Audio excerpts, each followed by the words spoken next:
उन्होंने कपड़े उतार के हमारे हिंदुओं को मारा, और मोदी जी ने उनकी बहन को उनकी ऐसी की तैसी करने हमारे जहाज से उनके घर। यशस्वी प्रधानमंत्री जी को हम धन्यवाद देना चाहेंगे, और पूरा देश की वो सेना, वो सैनिक उनके चरणों में नतमस्तक है। भाजपा की मध्य प्रदेश सरकार में मंत्री विजय शाह के बाद अब डिप्टी सीएम जगदीश देवड़ा का विवादित बयान सामने आया है, जिस पर सियासी हंगामा मच गया है। विजय शाह ने जहां कर्नल सोफिया कुरैशी को आतंकियों की बहन कहा था, वहीं अब भाजपा सरकार के डिप्टी सीएम जगदीश देवड़ा ने कहा है कि सेना, सैनिक और पूरा देश आज प्रधानमंत्री मोदी के चरणों में नतमस्तक है। मंत्री के बाद डिप्टी सीएम के इस विवादित बयान पर कांग्रेस ने कड़ी आपत्ति जताई है, जिसके तहत कांग्रेस सांसद दीपेंद्र हुड्डा ने भाजपा से इन दोनों मंत्रियों के खिलाफ सख्त कार्रवाई की मांग की है। सोनीपत पहुंचे दीपेंद्र सिंह हुड्डा ने कहा कि ऑपरेशन सिंदूर के तहत भारतीय सेना ने पाकिस्तान को धूल चटा दी है। बॉर्डर पर खड़ा हर प्रहरी हमारा भाई और बहन है। वो किसी भी जाति धर्म के नहीं, बल्कि भारत के बेटे और बेटियां हैं। इसलिए सैनिकों के खिलाफ टिप्पणी करने वालों पर कार्रवाई करने के लिए भाजपा को कोर्ट के आदेश का इंतजार नहीं करना चाहिए। देखिए, मैं पहले बयान की बता दूं कि दूसरा बयान मैंने सुना नहीं, फिर मैं बताता हूँ। जहाँ तक कर्नल सोफिया कुरैशी की बात है, कर्नल सोफिया कुरैशी हमारी बहन है, और कर्नल सोफिया कुरैशी ही नहीं, वर्दी पहनकर जो सीमाओं पे तैनात हैं, एक सीमाओं के प्रहरी, वो हिंदुस्तान के 140 करोड़ देशवासियों के भाई और बहन हैं। उनको किसी एक समुदाय के भाई बहन बताना या उन पे कुछ इस तरह की टिप्पणी करना कदापि स्वीकार्य नहीं है। हर वर्ग, हर जाति, हर धर्म, हर क्षेत्र, हर प्रदेश को अपने सशस्त्र बलों पर गौरव है, और वो सभी हमारे बहन भाई हैं। तो हम इसकी निंदा करते हैं।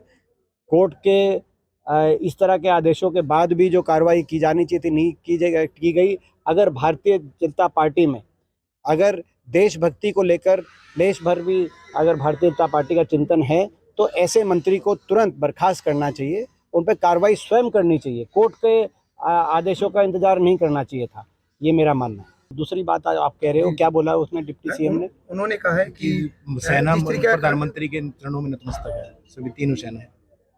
हमारी जितने भी जवान और सेना हमारी है, वो भी प्रधानमंत्री जी के चरणों में नतमस्तक है। ये हमारी देश की सेना सर्वश्रेष्ठ सेना है, और हमें अपनी सेना पे गर्व है, गौरव है, और इस तरह की टिप्पणी सेना के बारे में भारतीय जनता पार्टी वालों को नहीं कहनी चाहिए।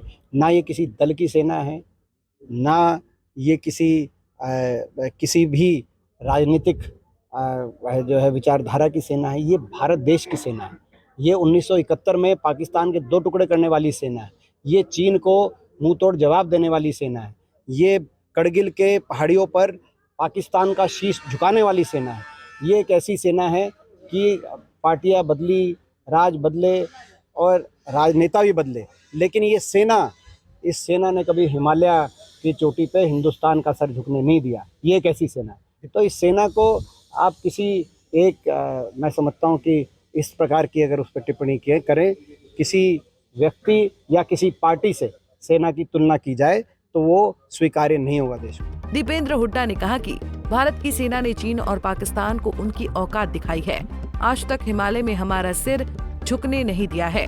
ऐसी सेना को किसी व्यक्ति विशेष के चरणों में नतमस्तक होने की बात भी करना स्वीकार नहीं है। दीपेंद्र ने भाजपा के शीर्ष नेताओं से अपील करते हुए कहा कि सेना और सैनिकों पर की जा रही विवादित और शर्मनाक टिप्पणी पर कड़ा संज्ञान लिया जाए, और ऐसे मंत्री और डिप्टी सीएम को तुरंत बर्खास्त किया जाए जो किसी व्यक्ति विशेष को सेना से ऊपर समझते हैं, या फिर जो लोग सैनिकों में भी धर्म जाति ढूंढते हैं। सोनीपत से सनी मलिक, पंजाब केसरी टीवी। हमसे जुड़े रहने के लिए हमारे YouTube चैनल को सब्सक्राइब करें और नई वीडियो की नोटिफिकेशन के लिए बेल आइकॉन को दबाएं। अगर आप ये वीडियो Facebook पर देख रहे हैं तो लाइक जरूर करें और ज्यादा से ज्यादा शेयर करें। धन्यवाद।